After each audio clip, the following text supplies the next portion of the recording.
السلام عليكم ورحمة الله وبركاته. ازيكم يا حبايبي؟ عاملين ايه؟ كل سنة وانتم طيبين، يا رب يبلغنا رمضان. تعالوا النهاردة جبنا اللحمة بتاعت رمضان، تعالوا نقسمها مع بعض كده. كل سنة وانتم طيبين، يلا بينا.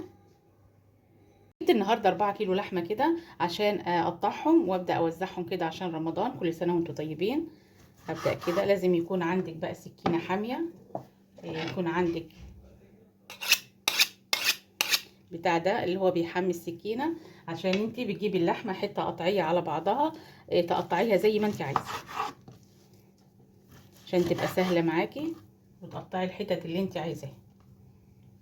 طبعا انت بتقسمي بقى، مثلا انت هتسلقي 2 كيلو، اسلقيهم كلهم مرة واحدة وابدأي وزعيهم في اكياس بعد ما تبرد بالشوربة بتاعتهم، عشان ما ياخد يعني لما تكوني مثلا في رمضان قايمه بقى كده متاخر ولا حاجه، بتطلعي كيس اللحمه يا دوب بتاخديه غلوتين، هتعمليهم في مثلا في طبيخ، بتحطيهم في قلب الطبيخ.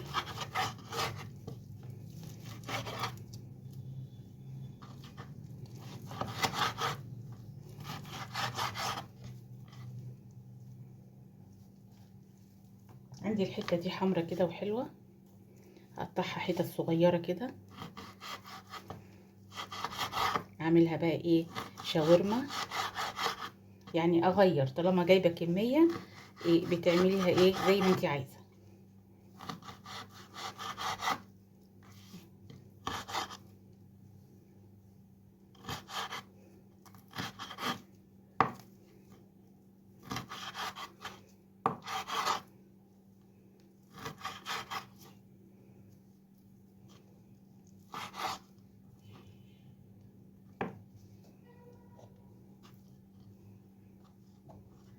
هي طبعا لحمه صغيره مش كبيره، يعني ممكن تعملي كمان منها بفتيك.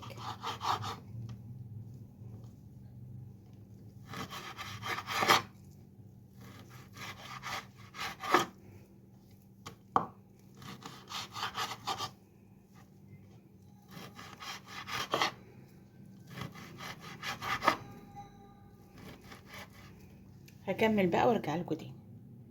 انا اللحمه قطعتها، تعالوا بقى كده نحطها بقى في اطباق. طبعا انت لو هتعزمي حد بتعملي حسابك على العزومات، بتكتري الكميه شويه. مش هتعزمي فبتعملي على عدد افراد الاسره.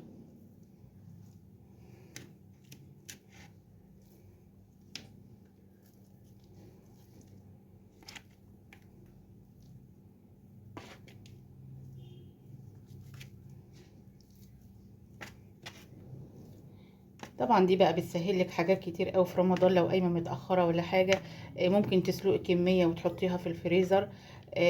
لو ان انت مثلا عايزه تعمليها من بالليل، ممكن برضو تعمليها من بالليل، تاخديها غلوتين كده وتسويها من بالليل، او تاخديها غلوتين وتسيبيها للصبح.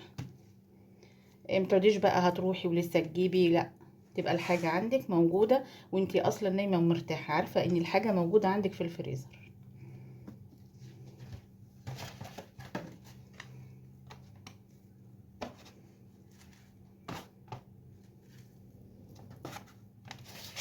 هكمل بقى ونرجع مع بعض تاني. انا كده بقى قطعت اللحمه بتاعتي، عملت هنا طبق شاورما، عملت طبق ستيك.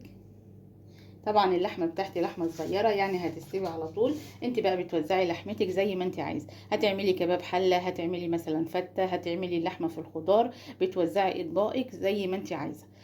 طبعا لو عندك عزومه ولا حاجه بتطلعي طبقين وبتعمليهم، او 3 اطباق، زي برضو من انت وانت مرتاحه حاجتك في تلاجتك، مش هتخرجي جري تروحي تجيبي، او مش هتنزلي مثلا تجيبي وانت صايمه. الحاجه موجوده عندك في الفريزر.